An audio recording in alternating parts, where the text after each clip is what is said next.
Makasih. Ibu-ibu, terutama yang janda, kalau ditelepon suaminya orang, jangan suaramu mendayu-dayu seperti tadi. Ini tadi bukan kencang, ini namanya syahdu. Suara begini yang kasih nafsu kita lagi-lagi.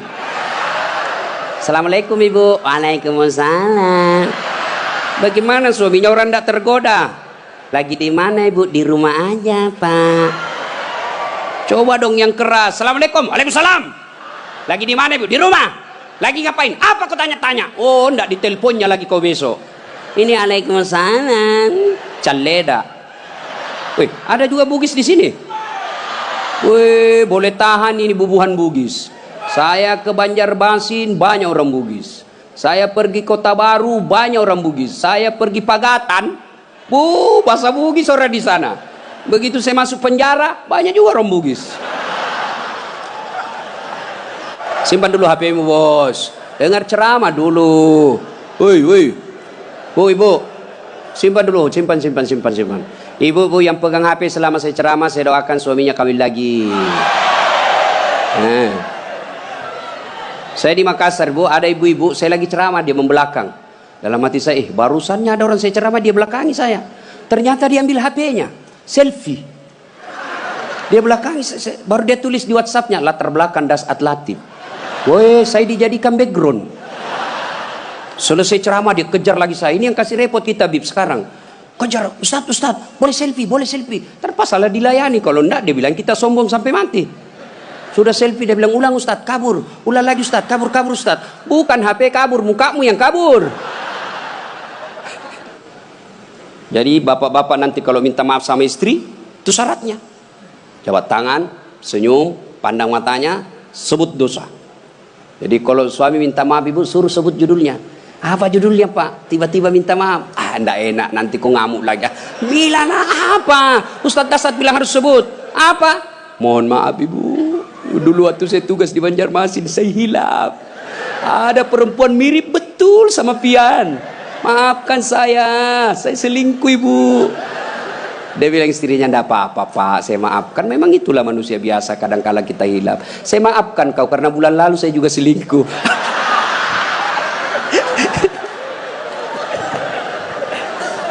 Ibu-ibu, ini sebenarnya bapak-bapak banyak selingkuh gara-gara ibu-ibu juga. Bagaimana suamimu tidak selingkuh kalau kau marah-marah aja terus di rumah? Dia kira enak jadi suami nih ibu-ibu ini. Kira enak. Di kantor kita dimarah-marahi sama pimpinan. Di jalan macet, kadang-kala kehujanan. Ya, di warung kopi masuk WhatsApp tagihan. Sampai di rumah dimaki-maki lagi kita sama istri. Bagaimana kita tidak cepat sakaratil maut? Ini perempuan sekarang seperti cuaca, susah ditebak perasaannya.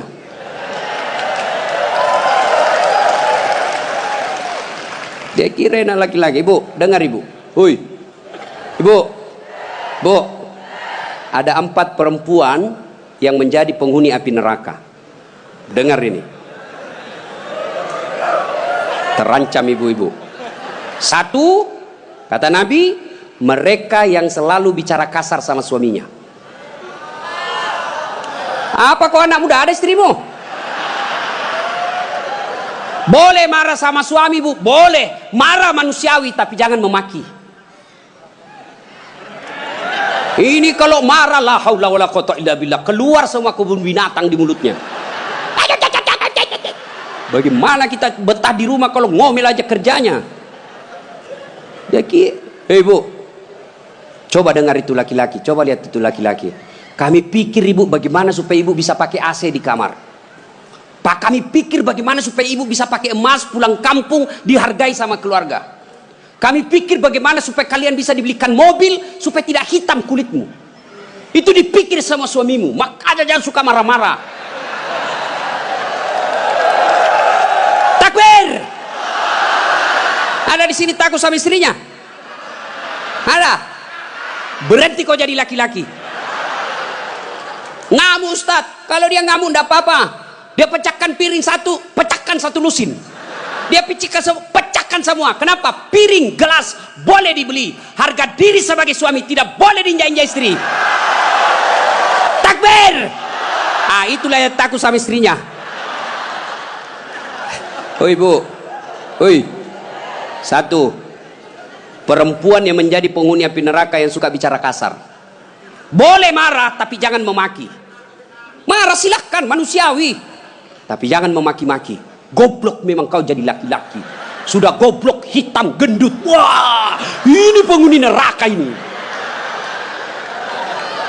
Enak juga kalau kita pulang kampung, pulang rumah, capek kita tadi jual ikan, sampai di rumah disambut sama suami dengan senyuman. Bila kamu di sisiku, hati rasa syahdu. Tenang perasaan. Lah sudah bilang, bu, kalau ada duit saya belikan kau emas.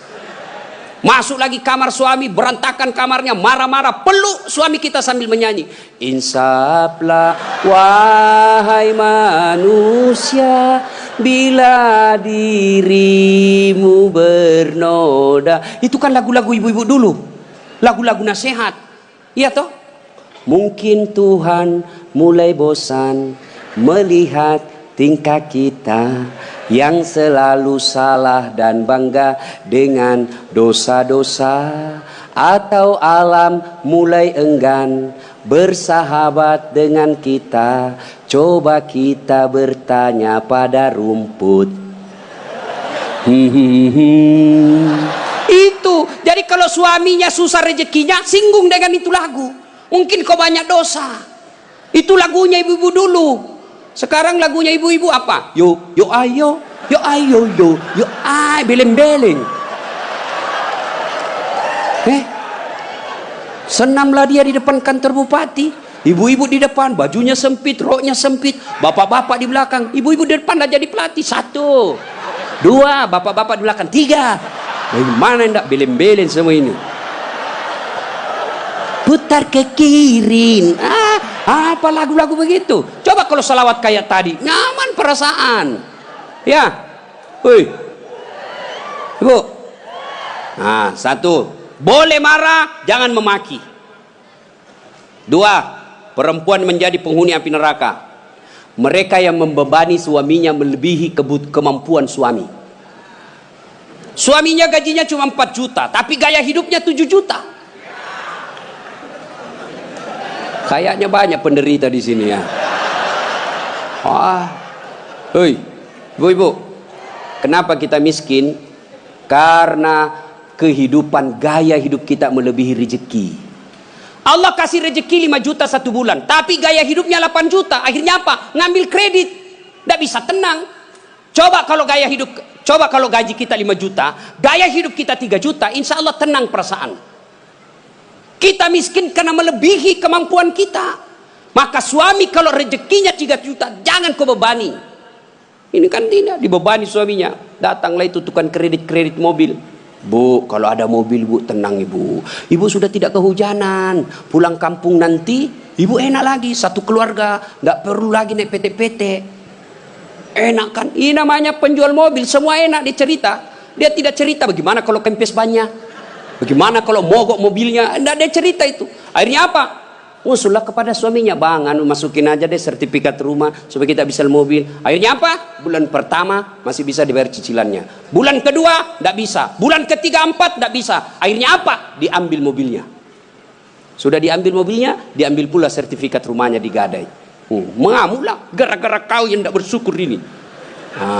Maka jangan melebihi kemampuan suami. Ibu-ibu punya siku? Punya? Woi, punya siku? Coba gigit sikunya bu. Coba. Kalau ada yang bisa gigit sikunya, saya kasih hadiah. Coba, mana bisa? Itulah orang yang memaksakan suaminya melebihi kemampuannya. Dan yang ketiga, kata Nabi, orang yang akan menjadi perempuan penghuni neraka, mereka yang mempertontonkan auratnya di depan lelaki. Bu, terutama ini akhwat cewek-cewek nih, mari kita kerjasama. Kami laki-laki jaga mata, tolong kalian perempuan jaga akhlak. Biar kami setengah mati jaga mata, kalian gentayangan di jalan, habis amal kami bos. Pastilah dilihat, barang bagus.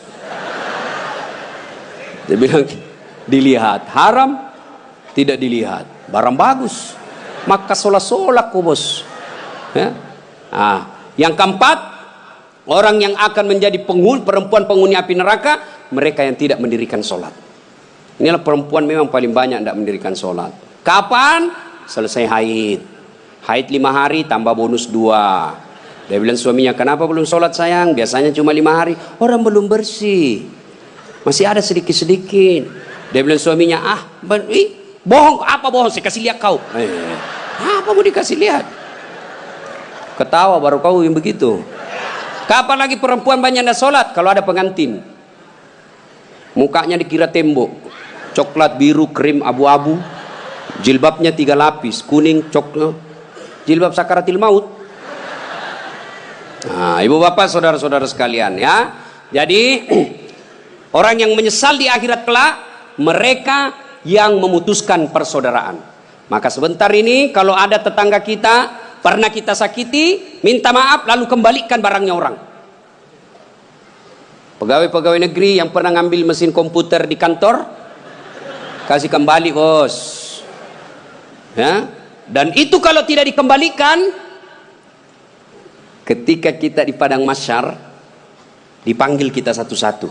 Bayangkan, dari Adam sampai kiamat, kumpul berapa triliun manusia, dipanggillah kita satu-satu.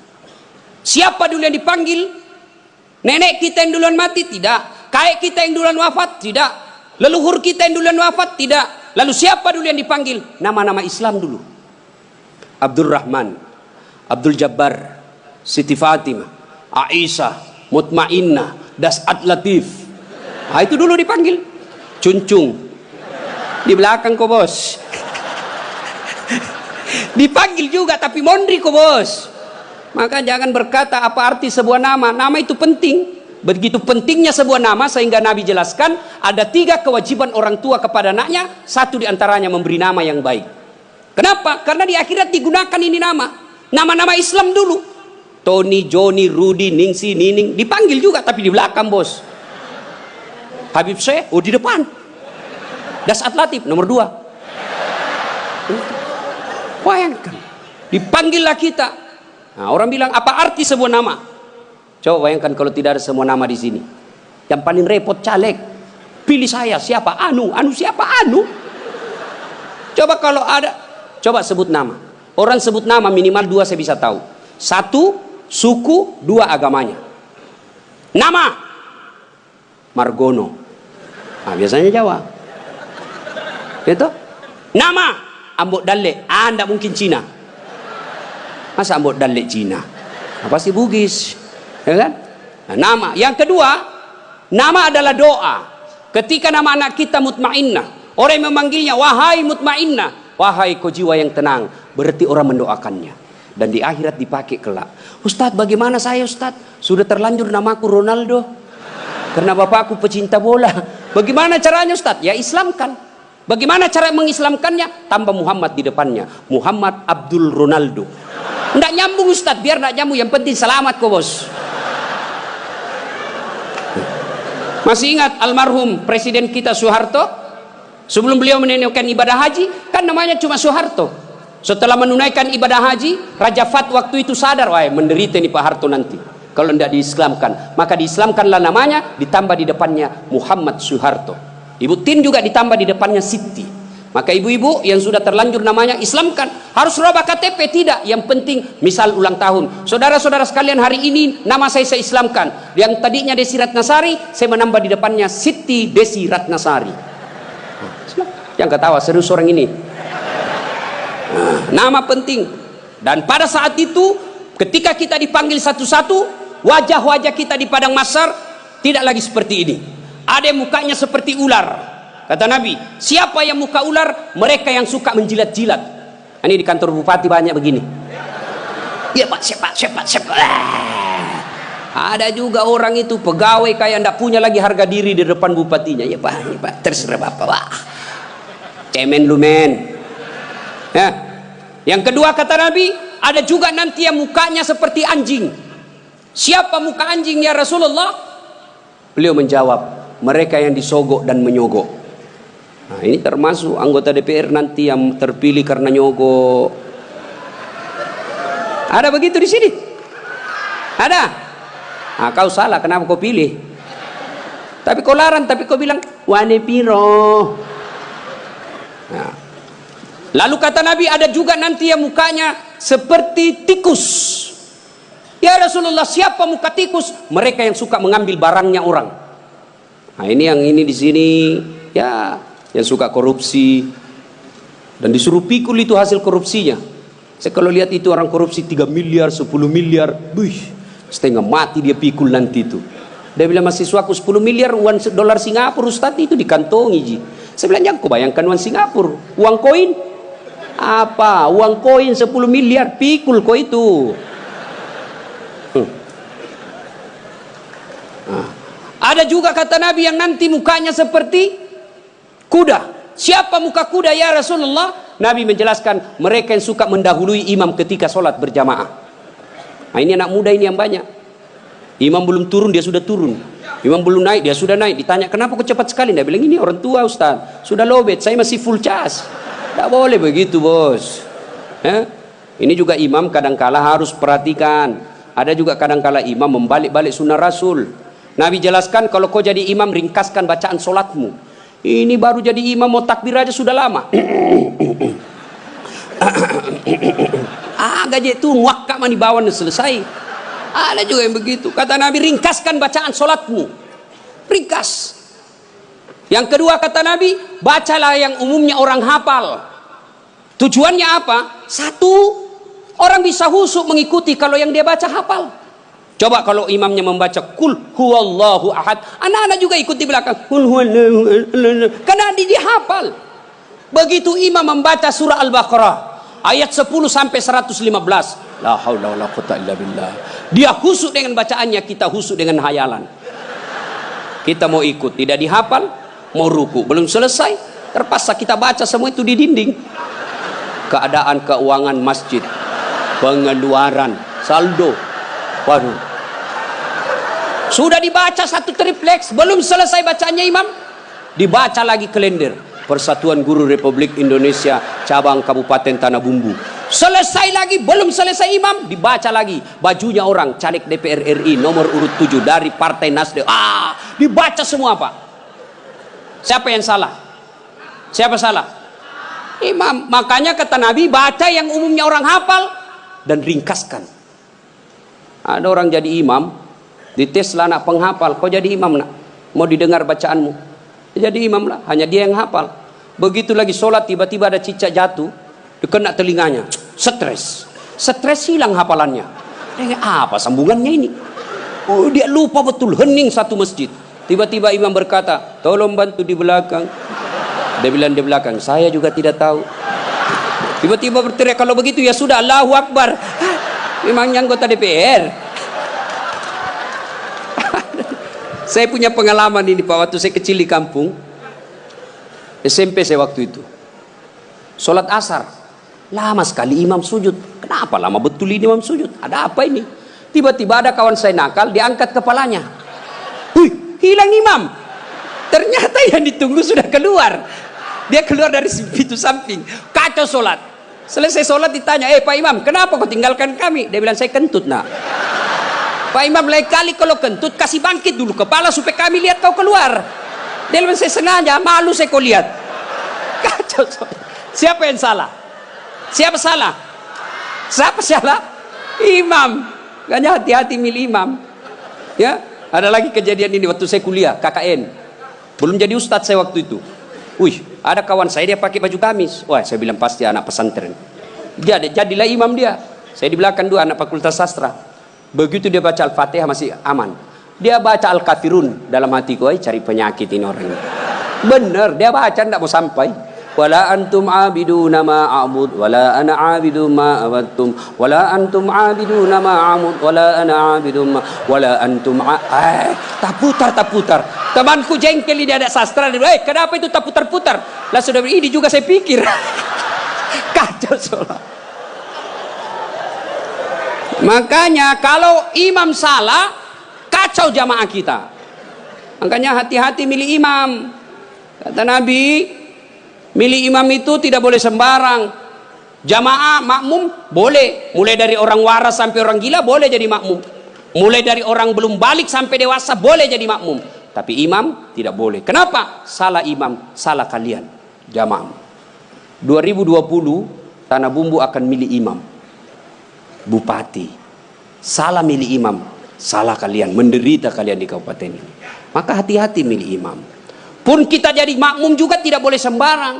Harus ada etikanya. Jadi makmum kata Nabi, kalau kau ke masjid sikat gigi dulu, terutama kalau subuh. Bayangkan kalau kita tidak sholat, tidak sikat gigi, tidur semalaman, orang di samping kita balik kanan, kita balik kiri menguap. Sampai meninggal dia ingatnya itu, busuk mulutnya itu. Sudah sikat gigi. Apalagi kalau kau jadi makmum, jangan kau merasa kaulah yang paling soleh dalam masjid itu. Ada juga orang takbir itu kayak mau dia gigit, kita punya telinga. Cool man. Baca Al-Fatihah kayak dia ada di telinga sampingnya. Pada cengi capuk. Hanya ganggu ki. Ada lagi apa? Itu kaki. Kaki juga itu kadang-kala mengganggu. Kita kasih pindah, dia kasih pindah lagi kakinya. Kasih pindah, dia kasih pindah lagi. Saya jengkel, saya injak. Selesai salat, Ustaz, kenapa kau ganggu saya? Makanya adik-adik, kalau mau saya tanya, kenapa kau kasih pindah-pindah kakimu? Kau ganggu saya? Dia bilang supaya rapat saf. Bos, sini. Kalau mau rapat safmu bukan jari-jari kaki yang kau tempel. Tapi apa? Bahumu atau siku. Kalau siku rapat, pasti saf rapat. Tidak ada orang sholat begini. Tapi kalau kakimu rapat, safmu longgar. Iya. Ada lagi selesai sholat yang paling menjengkelkan itu. Selesai sholat dia ambil saf paling depan, belakangnya imam. Begitu assalamualaikum, assalamualaikum, langsung lompat. Mau lihat, tidak jabat tangan, tidak langkai orang, itu kurang adab kalian. Kalau kalian tidak mau doa bersama, tidak mau jabat tangan selesai sholat, ya sudah di belakang kau duduk. Supaya kau tidak ganggu orang. Ingat adik-adik sekalian ini, yang baru belajar agama. Puncak dari semua ilmu adab. Rasulullah ditanya, ya Rasulullah, untuk apa Rasul diutus ke muka bumi? Mencerdaskan kehidupan bangsa? Bukan. Mengangkat harkat dan martabat? Bukan. Apa? Liutammima makarimal akhlak. Memperbaiki akhlak manusia. Ini kita berbeda mazhab, saling mengkafirkan, saling menghina. Zaman sekarang aja ini kita ribut-ribut sesama muslim. Dulu tahun 90-an, kita kalau sholat subuh, Allahu Akbar, di samping kita tidak kunut, dalam hati saja, oh Muhammadiyah. Selesai. Allahu Akbar, tidak kunut, Muhammadiyah berarti ini. Itu aja dia. Sekarang saya pun dimaki-maki di Facebook.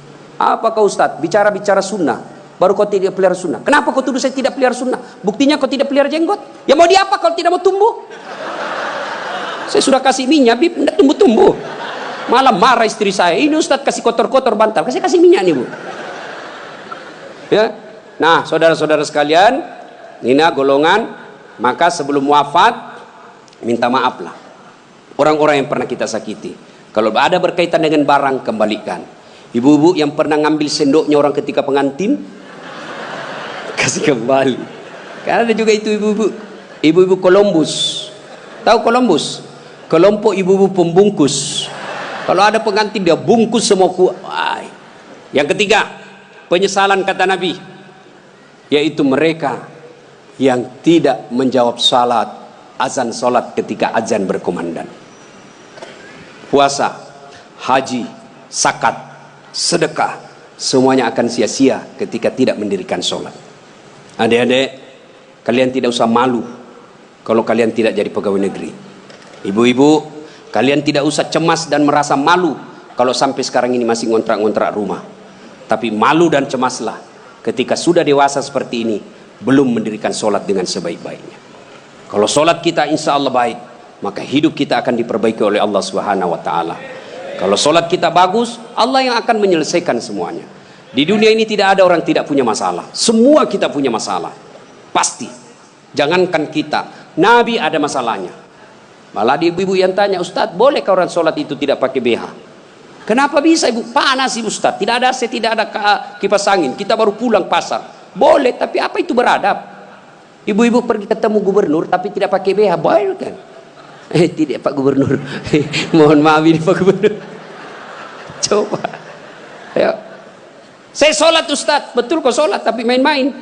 Allah. Wa kana wa ya kunustan. Ini serang. Ratal. Siapa ngajar sholat begitu, Bos? Ada juga orang sholat kayak ditiup angin. Ada lebih parah Allah. Siapa ajar ku sholat mak keju-keju? Jadi jangan heran ketika sudah 20 tahun sholat kok masalah kita tidak bisa lepas. Salah satu sebabnya kita sholat seada-adanya.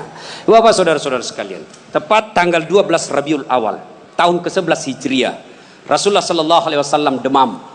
Lalu Allah perintahkan kepada malaikat Jibril. Jibril, kau turun, panggil 3 malaikat, 2 malaikat, Israil, Israfil, Mikail. Kau turun 4 malaikat. Sampaikan kepada Muhammad, Allah perintahkan saya menjemputmu dengan catatan tanya dulu. Kalau dia sudah mau cabut nyawanya, kalau belum tunda sampai mau. Turun malaikat. Langit pertama, langit ke-7 masih berempat. Jibril, Mikail, Israil, Israfil. Langit ke-6 sampai ke-2 masih berempat. Di langit pertama Jibril berkata, malaikat pencabut nyawa, saya tidak bertugas. Kau saja yang turun, jemput Nabi Muhammad. Tapi kata malaikat pencabut nyawa, tapi selama ini kamu yang ketemu, kamu kan chesnya, kamu sahabatnya. Kau turunlah. Saya tunggu kau saja di sini. Turun malaikat pencabut nyawa. Depan rumah Nabi ketuk pintu. Assalamualaikum warahmatullahi wabarakatuh ya Rasulullah. Nabi menjawab, Waalaikumsalam warahmatullahi wabarakatuh. Fatimah buka pintu. Bah, tidak ada orang. Kata Nabi, sudah ada di samping saya. Kata malaikat pencabut nyawa, ya Muhammad, hari ini saya diperintah untuk mencabut nyawamu apabila kau mau. Menurutmu bagaimana? Kira-kira kalau Pak Cuncun ditanya ini apa jawabannya, Bos? Saya diperintah cabut nyawa. Tunggu dulu, orang belum jadi bupati. Pasti. Ustaz, Dasat, saya diperintah cabut nyawamu. Menurutmu bagaimana? Tunggu dulu, istri baru 1. Itu pasti mau sekali poligami tapi takut sama istrinya. Apa jawaban Nabi? Wahai malaikat, seluruh nabi dan rasul senior saya, setelah mereka melaksanakan tugasnya, mereka menghadap kepada Allah. Saya pun siap hari ini. Cuma ini ada yang lain. Mana Jibril? Jibril ada di atas. Kau panggil dulu deh. Ada yang saya mau tanyakan. Naik malaikat pencabut nyawa. Jibril, kau dicari sama CSU. Saya bilang memang kau ikut. Kau banyak cerita. Sudahlah, kau turun sini. Turun malaikat Jibril. Ya Jibril, kalau hari ini saya harus menghadap kepada Allah, tolong berikan saya kabar gembira. Ya Muhammad, seluruh nabi dan rasul haram masuk surga sebelum engkau lebih dulu di dalamnya. Alhamdulillah. Ya Muhammad, seluruh malaikat yang pernah Allah ciptakan sekarang mereka antri menunggu rohmu. Alhamdulillah. Apalagi Jibril, ya Muhammad, kalau ada dosa dan kesalahan yang pernah kau lakukan, Allah telah mengampuni dosa-dosamu. Alhamdulillah. Tapi Nabi berkata, Jibril, itu kan saya tidak cemas soal diriku. Yang aku cemaskan siapa? Tolong kasih saya berita gembira soal umatku. Kita yang dicemaskan Nabi. Tolong berikan saya berita gembira. Naiklah Jibril bertanya kepada Allah, turun membawa berita. Ya Muhammad, saya dapat berita gembira dari Allah. Apa? Meskipun engkau sudah tidak berada di tengah-tengah mereka, meskipun engkau sudah tidak berada di tengah-tengah umatmu, selama umatmu berpegang kepada Quran dan Sunnah, insya Allah umatmu selamat. Nabi berkata, kalau begitu laksanakan tugasmu, malaikat pencabut nyawa. Jibril mundur. Mulailah dieksekusi Nabi. Dicabut rohnya, meninggalkan telapak kaki, naik ke betis, naik ke paha, menggigil Rasulullah, keluar biji-biji keringat di pelipis beliau, di daki beliau keluar keringat. Lalu Jibril membalik ke belakang, dilihat oleh Nabi. Ya Jibril, kenapa kau palingkan pandanganmu? Apa kau jijik melihat saya sekarang ini? Jibril menjawab, demi Allah dan Rasulnya, saya tidak jijik melihatmu ya Muhammad, cuma saya tidak tega melihat engkau menghadapi sakaratil maut. Lalu Nabi menjelaskan, ya Jibril, andai saja Allah tidak sayang dan cinta kepadaku, maka aku akan rasakan betapa sakitnya sakaratil maut ini.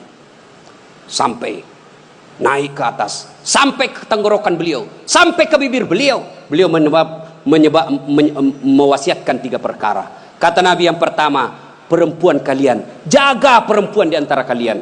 Yang kedua, salatmu, jaga salat kalian. Dan yang ketiga Nabi ucapkan, ummati, ummati, ummati, umatku, umatku, umatku. Nabi tidak mencemaskan anak cucu beliau. Nabi tidak mengucapkan Fatimah anakku. Tapi siapa yang diucapkan Nabi? Ummati, ummati. Begitu cintanya Nabi kepada kita. Nah sekarang bagaimana cinta kita kepada Nabi? Salah satu cinta kita kepada Nabi dengan hadir di majelis salawat seperti ini. Hadir di tempat ini wujud kecintaan kita kepada Rasulullah. Pada zaman Nabi tidak ada salawat rame-rame seperti ini. Kenapa? Karena beliau ada di tengah-tengah kita, di tengah-tengah umat pada saat itu. Nabi pernah bertanya kepada sahabat, saudara-saudara sekalian, Anda tahu siapa yang paling menakjubkan imannya? Menakjubkan itu mengagumkan. Kata sahabat, para malaikat ya Rasul. Nabi katakan tidak. Bagaimana mereka tidak menakjubkan imannya? Mereka ketemu Allah. Kalau begitu para nabi dan rasulnya ya Rasulullah. Nabi katakan tidak. Bagaimana kami tidak beriman? Kami menerima wahyu, ketemu dengan malaikat. Kalau begitu ya Rasulullah, kami inilah para sahabatmu. Nabi katakan tidak. Bagaimana kalian tidak beriman? Kalian ketemu dengan saya, kalian melihat mukjizat, wajar kalian beriman. Lalu sahabat berkata, kalau begitu siapa yang paling menakjubkan imannya ya Rasul? Nabi menjawab, umatku, saudara-saudaramu setelah kita ini wafat, mereka beriman kepadaku, mereka percaya kepadaku, padahal mereka tidak pernah ketemu Allah, mereka tidak pernah ketemu malaikat, mereka tidak pernah melihat mukjizat, mereka tidak hidup di tengah-tengah saya, tapi mereka beriman kepadaku dan berselawat. Kita inilah yang hadir di tempat ini. Mudah-mudahan Allah berikan waktu dan kesempatan kepada kita untuk lebih banyak lagi mencintai Rasulullah. Salah satu di antaranya berselawat seperti ini. Ketika Allah perintah kita puasa, Allah tidak ikut menunaikan ibadah puasa. Allah perintah kita haji, Allah tidak menunaikan ibadah haji. Ketika Allah perintah kita berselawat, innallaha wa malaikatahu yusalluna 'alan nabi. Sesungguhnya Allah dan para malaikatnya berselawat kepada Rasulullah Muhammad sallallahu alaihi wasallam. Maka wahai orang-orang yang beriman, bersalawatlah kalian kepada Rasulullah. Dengar, garis bawahi, yusalluna 'alan nabi, sallu alaihi wa sallimu taslima. Selawat dengan sebaik-baik selawat. Maka jangan bersalawat sambil merokok, jangan bersalawat sambil mengisap. Kenapa? Seluruh ulama Timur Tengah mengatakan rokok itu haram, maka rasa-rasanya tidak etis ketika Bapak menyebut nama Nabi sambil mengisap rokoknya. Mudah-mudahan ada manfaat. Lebih dan kurangnya mohon dimaafkan. Terima kasih atas waktu dan kesempatan. Kemuliaan yang sangat besar saya bisa hadir di tempat ini bersama Habib Syekh dan keluarga Bapak Mardani. Mudah-mudahan diberikan rezeki yang lapang, dibahagiakan dunia sampai akhirat. Demikian. Kalau masih ada yang mau dengar ceramah saya, silahkan nonton Tabligh Akbar Damai Indonesia Kutip One setiap hari Sabtu atau Ahad pukul 12.30 atau setengah 2 waktu Kalimantan. Cuma lama baru muncul sekali seminggu. Ada yang gampang. Gimana caranya? Ambil aplikasi YouTube, tulis nama saya Dasat Latif. Keluarlah ceramah saya yang ratusan ribuan itu. Sudah nonton? Jangan lupa like and share. Subbreaker. Kasih begini aja, kasih begini bos. Jangan kau kasih begini. Kalau kau kasih begini dicari kau malaikat pencabut nyawa. Masa ceramah kau kasih begini? Nggak enak dilihat. Saya tidak suka. Nggak usah kau nonton. Jangan kasih begini. Nah, cuma cepat habis kuota karena 1 jam. Maka saya sediakan yang tidak menguras kuota, namanya Chelsea. Ceramah singkat 1 menit saja. Gimana caranya Ustadz? Follow saya di Instagram. Dasat Latif 1212. Dasat Latif 1212. Sudah ku follow Ustadz, sudah ku tidak mau putar ceramahmu. Apa masalahnya? Masalahmu kau tidak punya kuota. Demikian, mudah-mudahan ada manfaat. Lebih dan kurangnya mohon dimaafkan. Nun wal kalam ya misrun. Billahi fi sabilil haq. Assalamualaikum warahmatullahi wabarakatuh.